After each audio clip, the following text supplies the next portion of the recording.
Bienvenidos sean todos ustedes a este su lugar no tan seguro llamado El Rincón de las Pesadillas.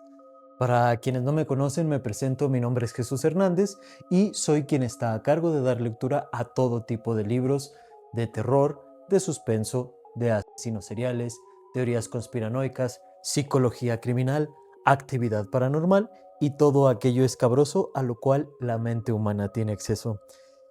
En esta ocasión es para mí un gran placer estarme presentando ante ustedes en un lugar muchísimo más personal. Si bien el estudio es mi espacio, es el lugar donde grabo, donde leo, donde edito, donde paso tiempo para reflexionar, donde digamos que es mi búnker de ideas. En esta ocasión estamos, como pueden ver, aquí a un costado del árbol de Navidad, pues este episodio está saliendo en vísperas de Nochebuena. Quiero compartir con ustedes este pequeño espacio también que es parte de mi vida y quiero leer en esta ocasión, en este lugar tan importante también, el segundo capítulo del relato 1408. Como les había comentado en el episodio anterior, este relato se compone de distintos capítulos. La vez pasada leímos en particular el capítulo 1, en el cual habla de la introducción de este relato, es decir, está Eslin, está Olin, que son el gerente del Hotel Dolphin, y este escritor que decide aventurarse a escribir y a vivir experiencias en lugares abandonados, embrujados, pero ninguno tan escabroso, ninguno tan aterrador, ninguno tan sobrenatural como es la habitación 1408. Básicamente el episodio anterior fue una charla entre estas dos personas, obviamente el gerente del Hotel Dolphin tratando de evitar que este escritor, Eslin, se aventurara a pasar una noche en la habitación 1408. Entonces, en esta ocasión vamos a dar lectura al episodio número 2, al capítulo número 2 de este relato. Y pues bueno, antes de iniciar, deseo que estén pasando una excelente víspera de Navidad, o si ya pasó el 24 de diciembre, también deseo que hayan tenido una excelente Nochebuena, rodeados de sus seres queridos, y en verdad deseo que esta Navidad haya sido excelente para ustedes y para quienes les rodean. Entonces, sin más por el momento, vamos a iniciar. Que un ponchecito, ¿me acompañan? No sin antes recordarles echar un vistazo a sus espaldas, pues las pesadillas se esconden en cualquier rincón. Iniciemos.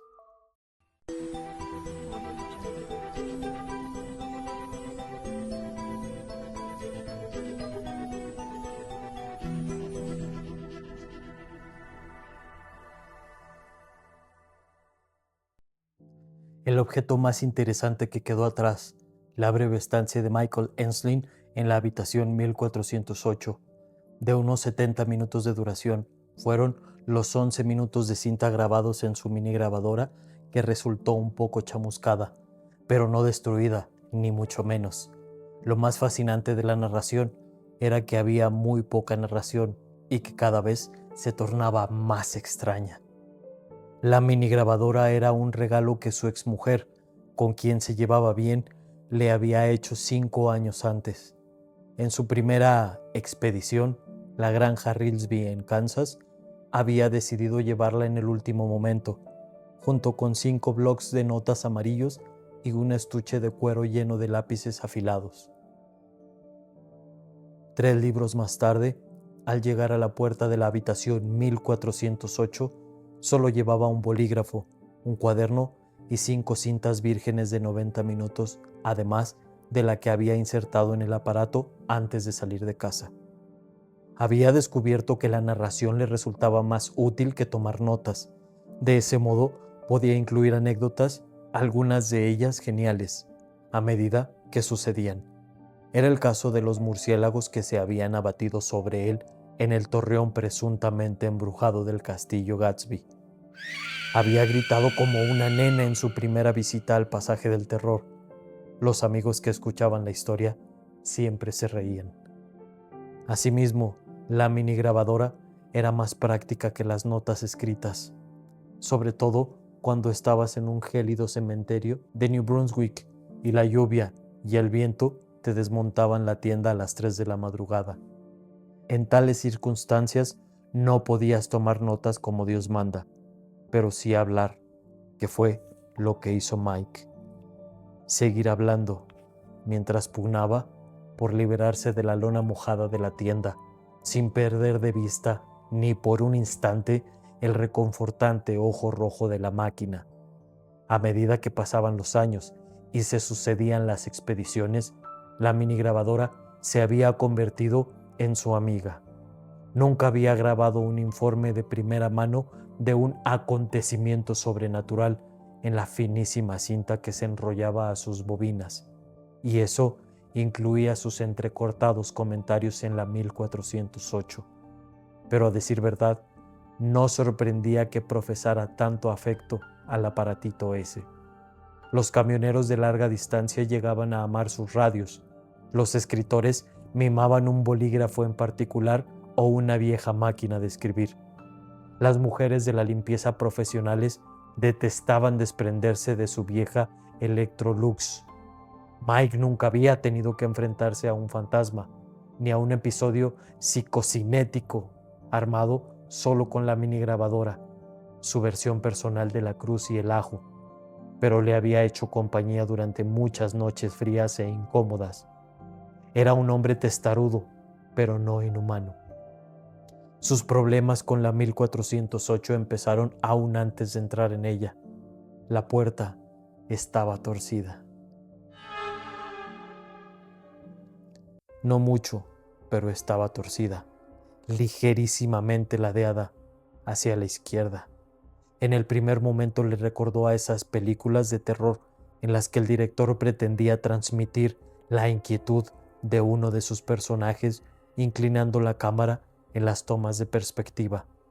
A esa asociación siguió otra: el aspecto de las puertas cuando estás en un barco y había mar gruesa. Se balanceaban adelante y atrás, a derecha e izquierda, cloc, cloc, cloc, hasta que acababas por sucumbir a las náuseas. No es que él sintiera náuseas, que va, pero... bueno, sí, un poco. Y estaría dispuesto a admitirlo, aunque solo fuera por la insinuación de Olin de que su actitud le impedía ser justo en el, sin duda, subjetivo campo del periodismo del terror. Mike se agachó, consciente de que la sensación de estómago revuelto desaparecería en cuanto dejó de mirar la puerta torcida. Abrió la cremallera de la bolsa de viaje y sacó la mini grabadora. Al erguirse, pulsó el botón de grabación, vio cómo se encendía el ojo rojo y abrió la boca para decir: la puerta de la habitación 1408 nos da una bienvenida única. Parece estar torcida, ligeramente ladeada hacia la izquierda. Solo llegó a decir: la puerta. Si uno escucha la cinta, distingue ambas palabras con claridad. La puerta. Y luego el clic del botón de parada, porque la puerta no estaba torcida, sino totalmente recta. Mike se volvió para mirar la puerta de la 1409, situada exactamente enfrente, antes de examinar de nuevo la de la 1408. Eran idénticas, blancas, con placas doradas para el número y picaportes también dorados, y totalmente rectas. Mike se agachó, una vez más.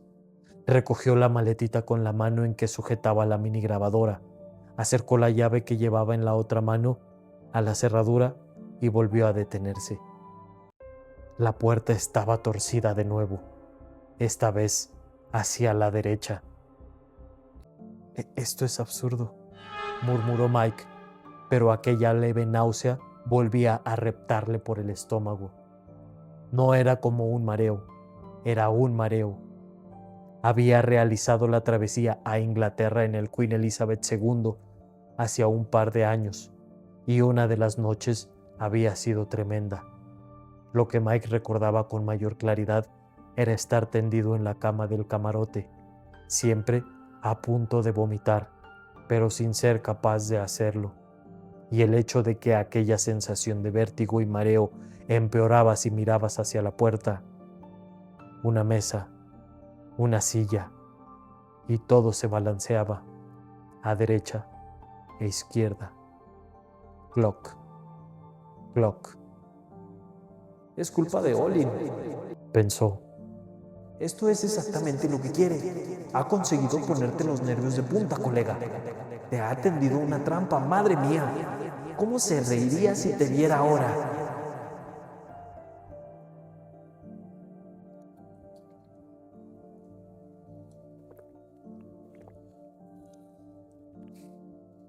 Hoy tengo público. ¿Cómo estás, hija? ¿Estás durmiendo? ¿Te estás durmiendo? No me tardo, ¿sale? La idea se interrumpió en seco cuando Mike comprendió que, con toda probabilidad, Olin podía verlo.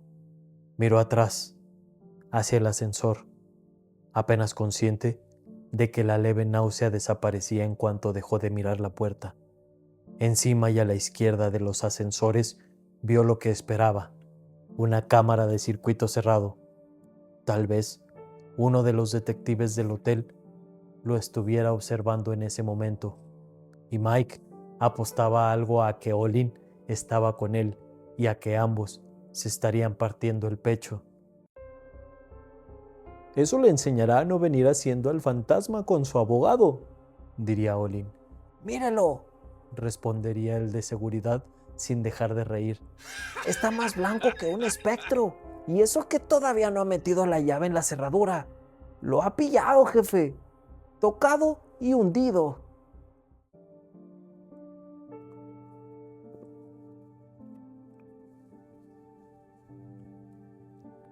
Y una mierda, pensó Mike. Pasé la noche en la casa de los Rilsby. Dormí en la habitación donde habían sido asesinados al menos 2 de ellos. Y dormí bien, sí señor, se lo crea o no. Pasé una noche junto a la tumba de Jeffrey Dahmer y otra a 2 lápidas de la de H.P. Lovecraft. Me cepillé los dientes junto a la bañera donde se supone que Sir David Smythe ahogó a sus 2 esposas. Hace mucho tiempo que los cuentos de miedo no me asustan, así que tampoco usted conseguirá asustarme. Volvió a mirar la puerta, que había regresado a su posición original. Lanzó un gruñido, introdujo la llave en la cerradura y la hizo girar. La puerta se abrió y Mike cruzó el umbral. La puerta no se cerró lentamente a su espalda mientras buscaba a tientas el interruptor de la luz, sumiéndolo en las tinieblas. Además de que las luces del bloque de enfrente iluminaban la estancia, encontró el interruptor y cuando lo pulsó, la luz del techo, encerrada en una colección de ornamentos colgantes de cristal, se encendió, al igual que la lámpara de pie situada junto al escritorio, en el otro extremo de la habitación. La ventana se encontraba sobre el escritorio, de modo que alguien que se sentara ante él a escribir podía interrumpir su trabajo y asomarse para contemplar la calle 61, o saltar a la calle 61, si le daba la vena, claro. Salvo que saltar a la calle 61. Mike dejó la bolsa de viaje junto a la puerta, cerró esta y pulsó de nuevo el botón de grabación. La lucecita roja se encendió. Según Olin, 6 personas han saltado por la ventana que estoy mirando, dijo. Pero yo no tengo intención de precipitarme desde el piso 14.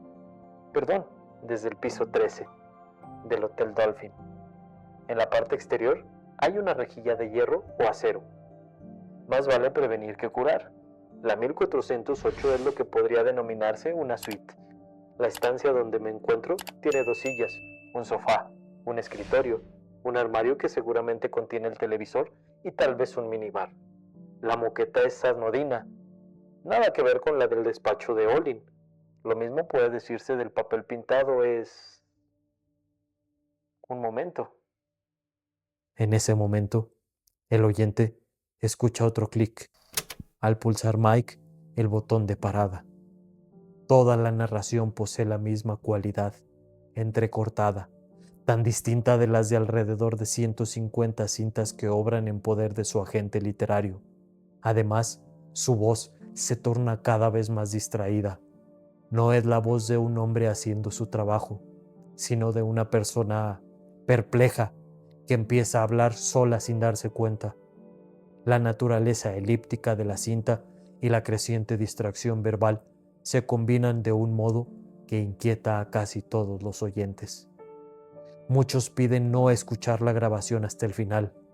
Las palabras escritas sobre papel no logran transmitir con fidelidad la convicción creciente de que uno está escuchando a un hombre perder, sino el juicio, sí el contacto con la realidad convencional. Pero incluso las meras palabras sugieren que algo estaba sucediendo. Lo que Mike advirtió en aquel momento fueron los cuadros de las paredes. Había 3. Una dama vestida a la moda de los años 20 de pie en una escalera, un velero pintado al estilo de Courier y un bodegón con frutas, manzanas, naranjas y plátanos pintados en un desagradable matiz amarillo anaranjado. Las 3 pinturas estaban enmarcadas en cristal y torcidas. Mike estuvo a punto de mencionar ese detalle en la grabación, pero ¿qué tenían de peculiar 3 cuadros ladeados? ¿Que una puerta estuviera torcida? Vale, eso sí tenía cierto encanto a lo gabinete del doctor Caligari, pero la puerta no estaba torcida. Eran sus ojos los que le habían jugado una mala pasada.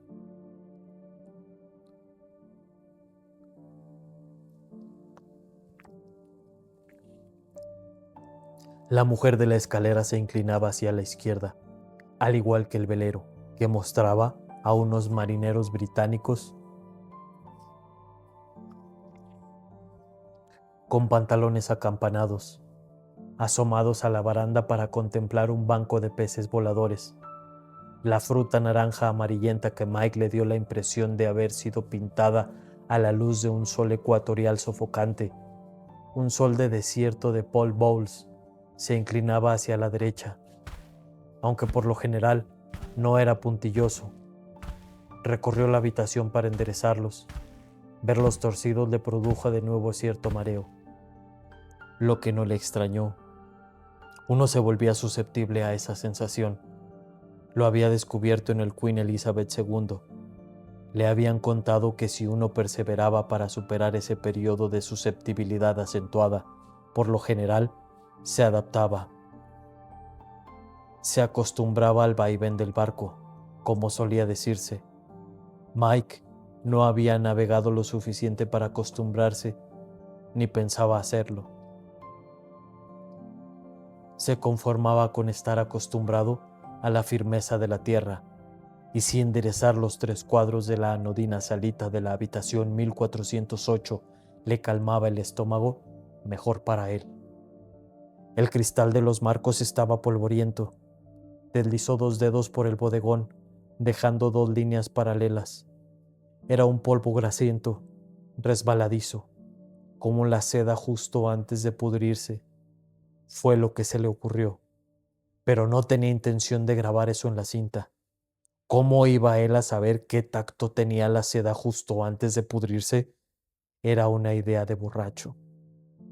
Una vez enderezados los cuadros, retrocedió y los observó uno a uno. La mujer vestida de fiesta junto a la puerta que conducía al dormitorio, el navío surcando uno de los 7 mares a la izquierda del escritorio, y por último, aquellas frutas repugnantes y mal pintadas al lado del armario del televisor. Parte de él esperaba que se hubieran vuelto a torcer o que se torcieran mientras las miraba. Porque eso era lo que sucedía en películas como House on Haunted Hill y en los episodios antiguos de La Dimensión Desconocida. Pero seguían rectos, tal como los había colocado. Claro que tampoco le habría parecido sobrenatural ni paranormal que se torcieran, porque sabía por experiencia que la reversión formaba parte de la naturaleza de los objetos. La gente que dejaba de fumar se tocó el cigarrillo que llevaba tras la oreja sin darse cuenta. Tenía ganas de seguir fumando, y los cuadros que estaban torcidos desde que Nixon era presidente tenían ganas de seguir torcidos. Y llevan aquí mucho tiempo, de eso no cabe duda, pensó Mike. Si los descolgara de la pared, vería una zona más clara en la pared, o quizás saldrían insectos como cuando levantas una piedra.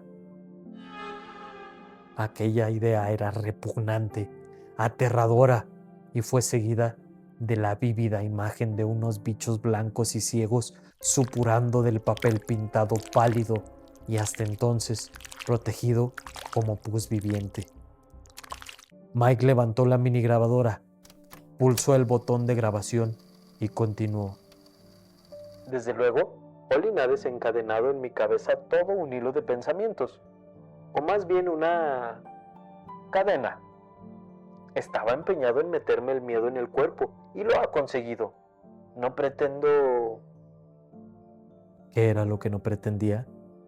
¿Ser racista? Eso era absurdo.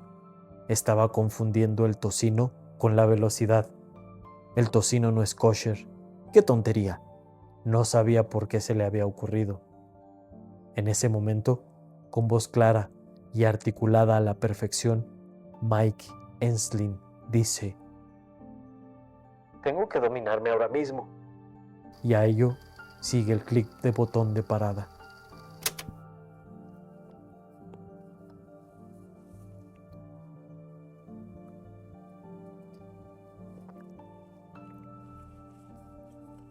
Cerró los ojos y respiró hondo 4 veces, aguantando cada vez la respiración durante 5 segundos antes de exhalar el aire.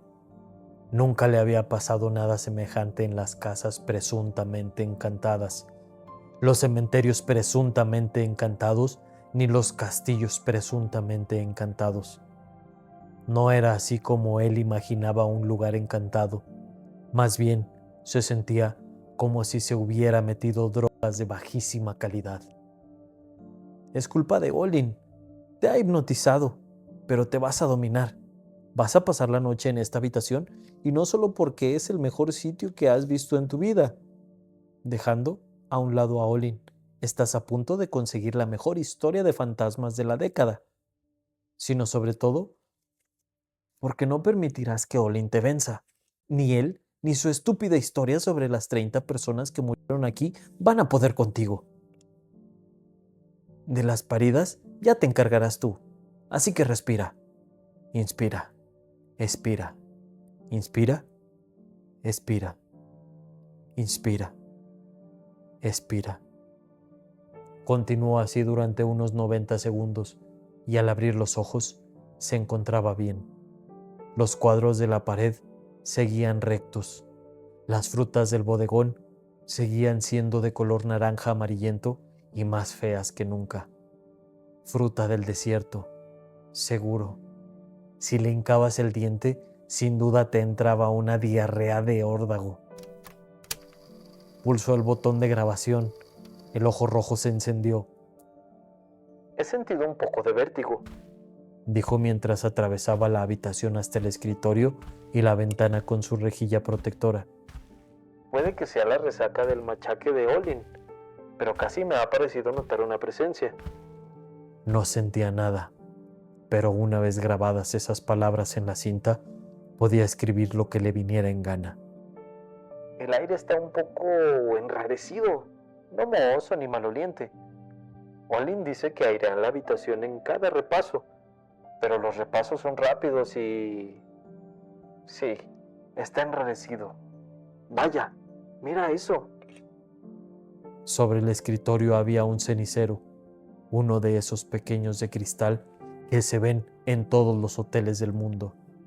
Contenía un sobre de cerillas sobre el que se veía una imagen del Hotel Dolphin. En la puerta se veía a un sonriente portero ataviado con un uniforme anticuado, de esos con hombreras doradas de flecos y una gorra que habría encajado a la perfección en un bar de homosexuales. Concretamente, la cabeza de un motero ataviado, solo con un par de anillos vibradores de pene.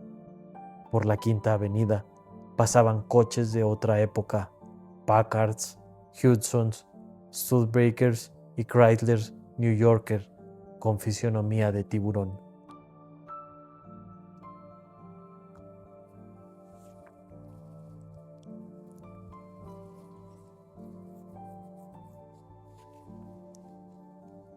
Las cerillas del cenicero tienen aspectos de ser de 1955 más o menos, grabó Mike, al tiempo que se las guardaba en el bolsillo de su camisa hawaiana de la suerte. Me las quedo como recuerdo, y ahora ha llegado el momento de respirar un poco de aire fresco. Se oye un golpe cuando deja la mini grabadora con toda probabilidad sobre el escritorio. Luego, un silencio, seguido de sonidos vagos y un par de gruñidos. A continuación, otro silencio y por fin, un chirrido. Lo conseguí, dice un poco apartado del micrófono. Lo conseguí, repite en voz más alta. La mitad inferior no quiere abrirse, es como si estuviera clavada, pero la mitad superior se ha abierto bien. Oigo el tráfico de la Quinta Avenida y los claxones me tranquilizan. Alguien toca el saxo, quizá delante del Plaza, que está en la acera de enfrente, a unas 2 manzanas al sur, y me recuerda a mi hermana. Mike se detuvo en seco y se quedó mirando el ojo rojo que parecía mirarlo con expresión acusadora. ¿Su hermano? Su hermano estaba muerto. Otro soldado caído en las guerras del tabaco, pero enseguida se calmó. ¿Y qué? Él libraba las guerras de los fantasmas, de las que Michael Enslin siempre salía victorioso, mientras que Donald Enslin... En realidad mi hermano fue devorado por los lobos un invierno en la autopista de Connecticut, exclamó con una carcajada antes de pulsar de nuevo el botón de parada. La cinta contiene más texto, un poco más, pero esa es la última frase coherente, es decir, la última frase a la que puede adscribirse un significado claro. Mike giró sobre sus talones y contempló los cuadros. Seguían colgados muy rectos, como buenos cuadros, pero esa naturaleza muerta, joder, qué fea era.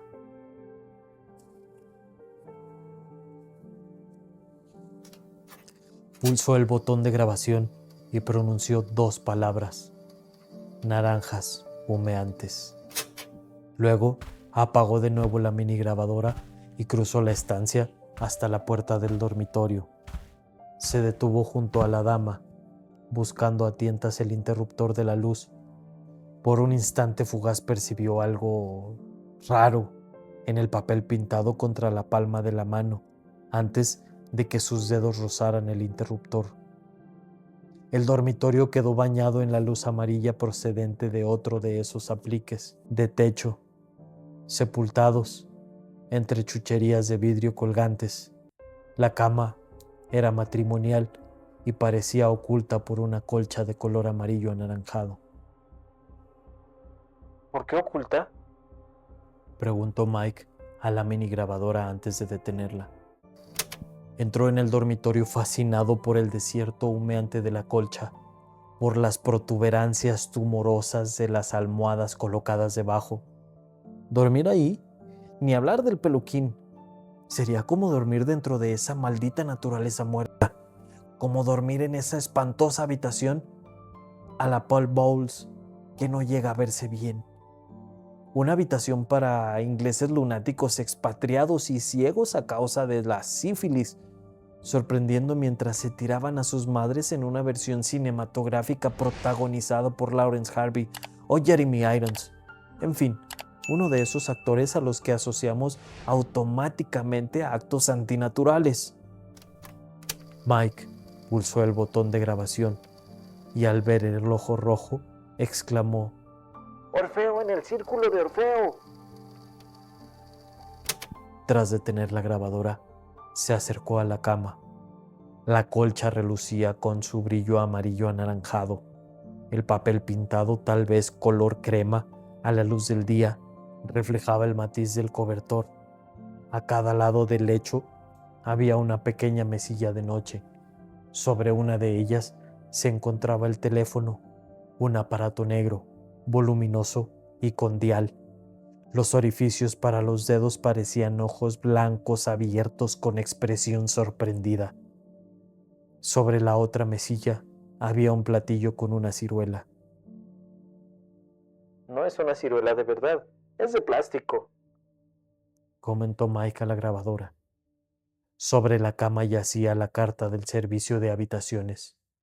Mike avanzó a lo largo de la cama, procurando no tocar ni esta ni la pared, y tomó la carta. Intentó no tocar tampoco el cobertor. Pero las yemas de los dedos lo rozaron, arrancándole un gemido. Tenía una textura espeluznantemente suave. Aún así, tomó la carta. Estaba en francés, y si bien llevaba muchos años sin estudiar esa lengua, uno de los platos del desayuno parecía decir pajarillos asados en salsa de mierda. Al menos eso suena a algo que los franceses serían capaces de comer, pensó con una carcajada ausente y lunática. Cerró los ojos un instante y volvió a abrirlos.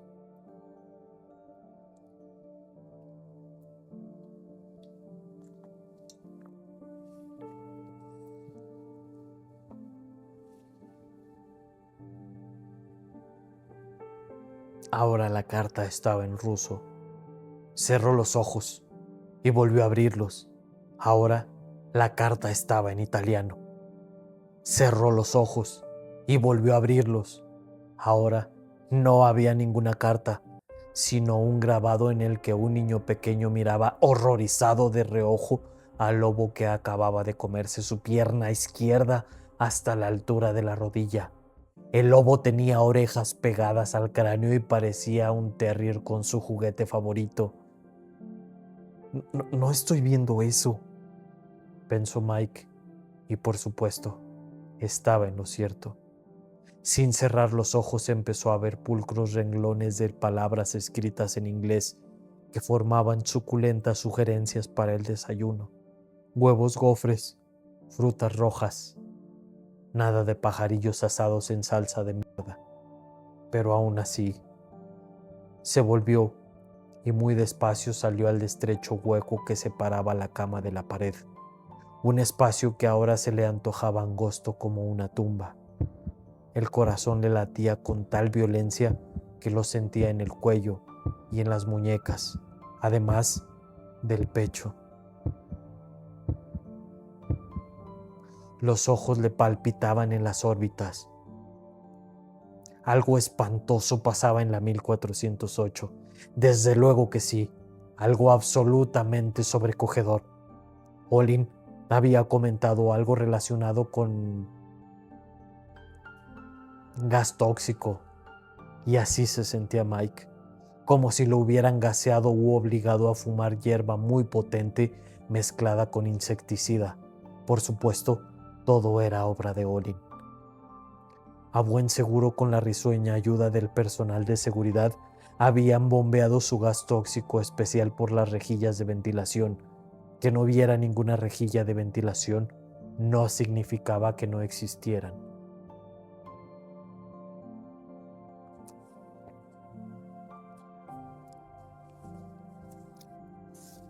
Mike miró a su alrededor con los ojos muy abiertos por el miedo. No había ninguna ciruela sobre la mesilla de noche izquierda, ni tampoco ningún platillo. La mesilla estaba desnuda. Se volvió y echó a andar hacia la puerta de la salita. Pero de pronto se detuvo. Había un cuadro colgado de la pared. No estaba del todo seguro, a decir verdad. En su estado no estaba seguro ni de su nombre, pero tenía la impresión de que no estaba ahí cuando entró. Era una naturaleza muerta en la que se veía una sola ciruela sobre un plato de hojalata en el centro de una vieja mesa. La luz que iluminaba la ciruela y el plato era de un febril amarillo anaranjado. Luz de tango, pensó. La clase de luz que hace a los muertos levantarse de sus tumbas y ponerse a bailar el tango. La clase de luz... Tengo que salir de aquí, murmuró al tiempo que salía disparado del dormitorio. Se dio cuenta de que sus zapatos empezaban a emitir extraños sonidos, como si el suelo se hubiera ablandado. Los cuadros del salón volvían a estar ladeados y se habían producido otros cambios. La dama de la escalera se había bajado el corpiño del vestido, dejando los pechos al descubierto y sosteniéndose uno con la mano. De cada pezón botaba una gota de sangre. Miraba de hito en hito a Mike con una sonrisa feroz que mostraba una dentadura afilada de caníbal. Justo a la barandilla del velero, los marineros habían dado paso a una hilera de hombres y mujeres muy pálidos. El último hombre de la izquierda, el más cercano a la proa, llevaba un traje de lana marrón y sostenía un bombín en la mano. Tenía el cabello engominado sobre la frente y con raya en medio. Mike sabía su nombre. Era Kevin O'Malley, el primer ocupante de aquella habitación, un vendedor de máquinas de coser que había saltado por la ventana en octubre de 1910. A la derecha de O'Malley estaban las demás personas muertas en la habitación, todas ellas con la misma expresión vacua y petrificada pintada en los ojos. Aquella expresión les confería un aspecto similar, como si fueran miembros de la misma familia endogámica y profundamente retrasada.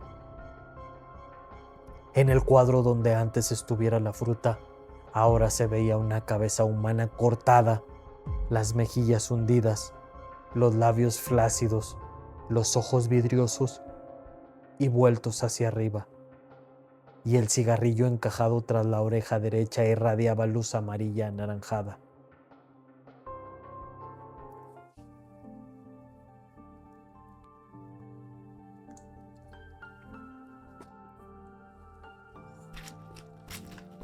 Mike corrió hacia la puerta, los zapatos emitiendo aquel chapoteo y adhiriéndose un poco a cada paso. Por supuesto, la puerta no se abría. La cadena no estaba puesta y el cerrojo, descorrido, apuntaba hacia arriba como un reloj que dieran las 6. Pero la puerta no se abría. Con respiración rápida y entrecortada, Mike dio la espalda a la puerta y vadeó. Esa era la sensación que le producía. Por la habitación, hasta el escritorio, veía las cortinas de la ventana que había abierto agitarse indolentes, pero no percibía aire fresco en el rostro. Era como si la habitación lo engullera. Aún oía los claxons en la Quinta Avenida, pero parecían llegar desde muy lejos. Todavía se oía el saxo. En tal caso, la habitación le había arrebatado toda dulzura y melodía, dejando solo un sonido monótono y penetrante, como el viento soplado a través de un orificio en la garganta de un muerto, o una botella llena de dedos amputados, o... ¡Basta!, se ordenó a sí mismo, pero ya no podía hablar.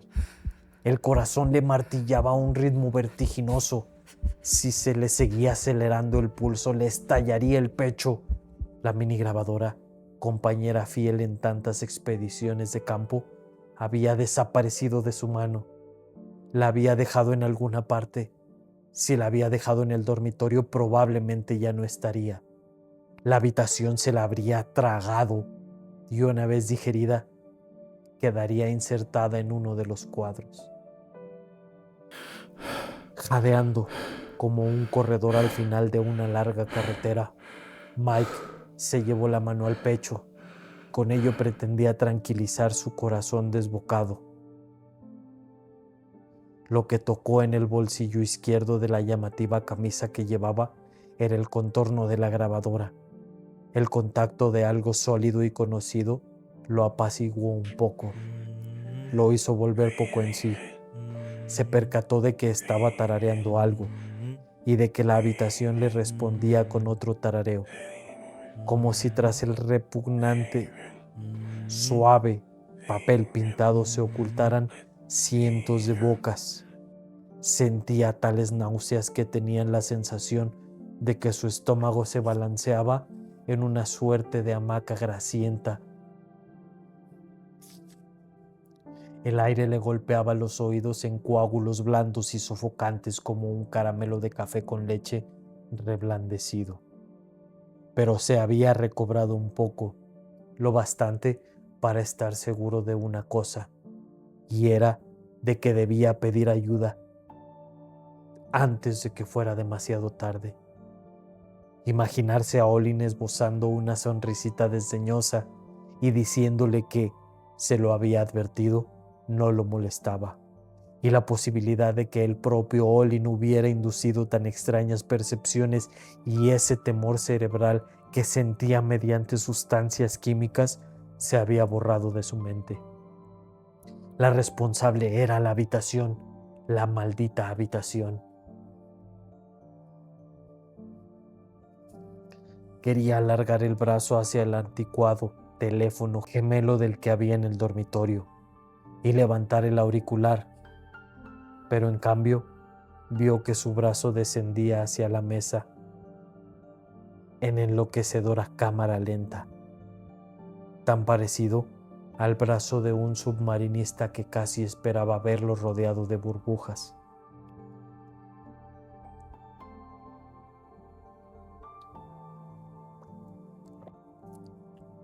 Cerró los dedos en torno al auricular y lo levantó. La otra mano se extendió tan despacio como la primera y marcó el 0. Al llevarse el auricular al oído, oyó una serie de chasquidos mientras el dial volvía a su posición original. Sonaba igual que la ruleta de la fortuna. ¿Quiere hacerla girar o resolver el acertijo?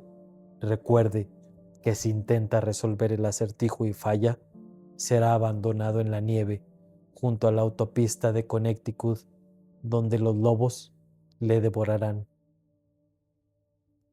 No oyó ningún tono, sino una voz brusca que empezó a hablar sin más.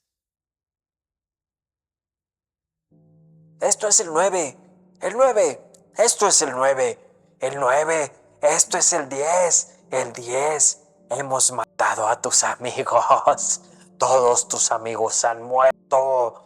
Esto es el 6, el 6. Mike escuchaba con creciente espanto, no por las palabras que pronunciaba la voz, sino por su tono rasposo y vacuo. No era una voz electrónica, pero tampoco humana. Era la voz de la habitación.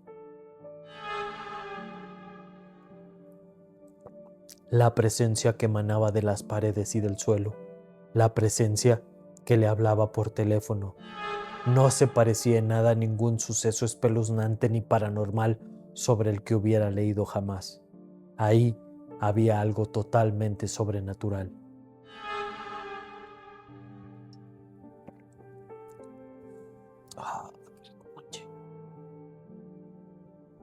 No, aún no ha llegado, pero se acerca.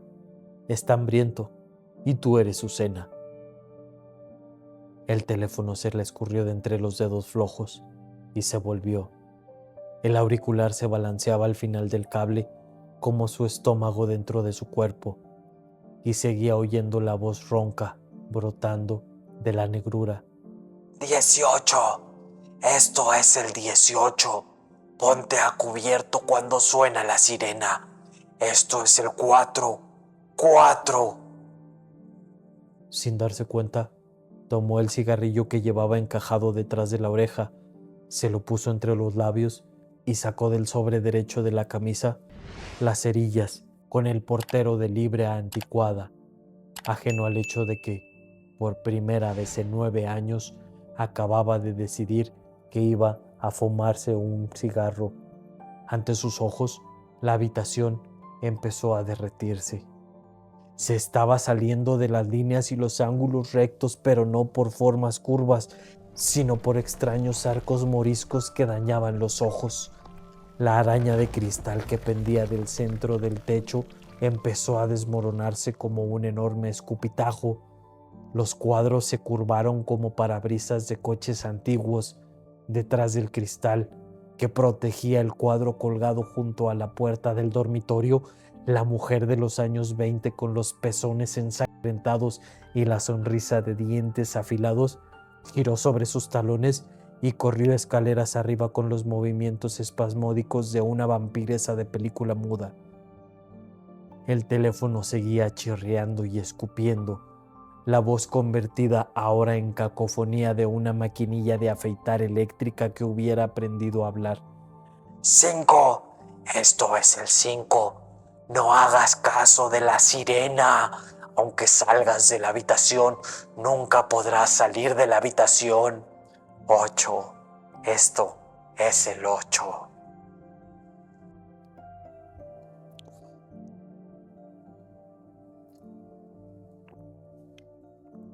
La puerta del dormitorio y la que daba al pasillo se desmoronaron hacia abajo, al tiempo que se ensanchaban en el centro para transformarse en portales para seres de contornos demoníacos.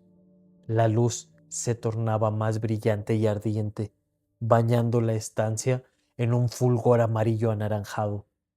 Veía desgarrones en el papel pintado, poros negros que se convertían rápidamente en bocas. El suelo se combó en un arco cóncavo y de pronto lo oyó acercarse. El morador de la habitación detrás de la habitación, la cosa de la pared, el dueño del zumbido cacofónico. 6. Chilló el teléfono. 6. Esto es el punto 6. Bajó la mirada hacia el sobre de cerillas que tenía en la mano, el que había sacado del cenicero del dormitorio, el estrafalario portero, los coches antiguos con sus enormes parrillas cromadas y unas palabras en la parte inferior que llevaban mucho tiempo sin ver, porque ahora las fabricaban con la tira abrasiva al dorso.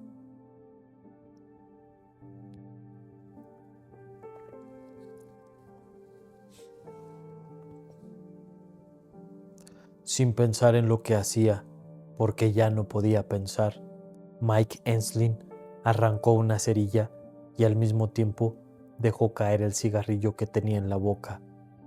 Encendió la cerilla y tocó con ella todas las demás. Oyó el característico silbido susurrado. Percibió un penetrante olor a azufre que le taladró la cabeza como una nube de sales olorosas y vio la brillante llama colectiva. Y de nuevo, sin pensar, Mike se acercó la llama a la pechera de la camisa.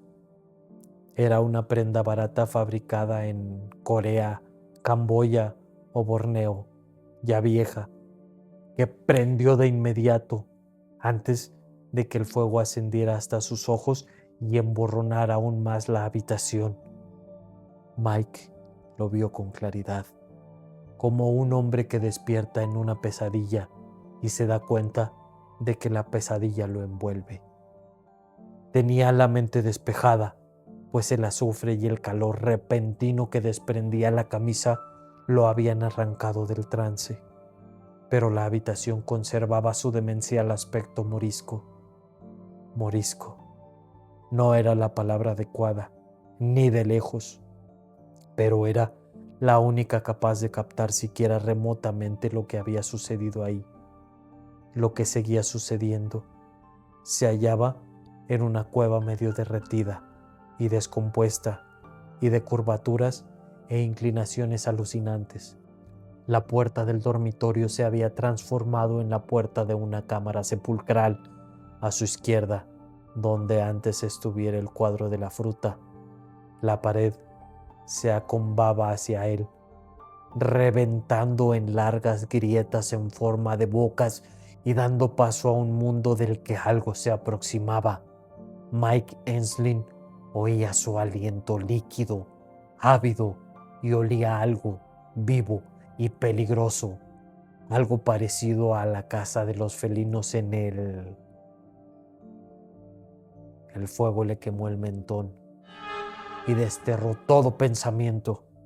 El calor que ascendía desde la camisa en llamas lo acercó de nuevo al mundo, y cuando percibió el olor a frito de su vello al arder, Mike corrió de nuevo por la alfombra combada hacia la puerta del pasillo. De la pared manaba un zumbido como de insecto. La luz amarilla anaranjada se intensificaba por momentos, como si una mano hiciera girar el dial de un reostato invisible. Pero esta vez, cuando alargó la mano e hizo girar el pomo de la puerta, esta se abrió. Era como si la cosa que acechaba tras la pared acombada no quisiera saber nada del hombre envuelto en llamas. Tal vez no le gustaba la carne cocida. Hasta aquí queda el capítulo 2. Espero estar retratando, estar impregnando con mi voz la sensación de desesperación que vive Enslin después de ver y de presenciar y de sentir todos estos sucesos. En verdad es un relato que a mí me puso la piel de gallina, y posteriormente cuando vi la película, que considero que hicieron un excelente trabajo en ella, supe que este relato es demasiado bueno a mi criterio. Vamos a terminar por hoy la lectura. No quiero entretenerlos tanto y menos en una fecha tan especial.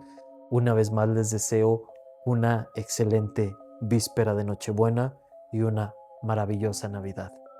Yo me retiro, no sin antes desearles agonizantes días y plañideras noches. Hasta la próxima. Por poco se me estaba pasando este pequeño gran detalle.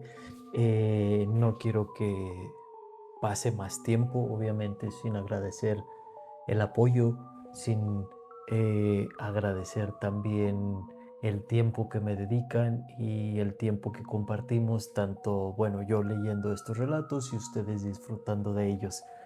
Por ello es que quiero el día de hoy agradecerles muy especialmente a las personas que han estado conmigo desde el principio, o aquellas que han estado casi desde el principio.